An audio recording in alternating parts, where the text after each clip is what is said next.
Hello दोस्तों, आपको जो ये वीडियो दिख रही है इसमें जो ये राख आपको दिख रही है, हवा के अंदर जो राख का बैलून, ऐस का बैलून दिख रहा है। इथोपिया में एक ज्वालामुखी है, वो बरस्ट हुआ है, एक वोल्केनो बरस्ट हुआ है जिसका नाम है हेलीगुबी वोल्केनो। और ये 10,000 सालों से इनएक्टिव पड़ा हुआ था।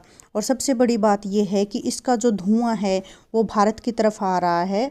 और इसकी एग्जैक्ट लोकेशन है वो मैं आपको दिखा देती हूँ। ये है इथोपिया, ठीक है। भारत के कंपैरिजन में देखो, ये है इथोपिया, यहाँ पे ये ज्वालामुखी फटा है।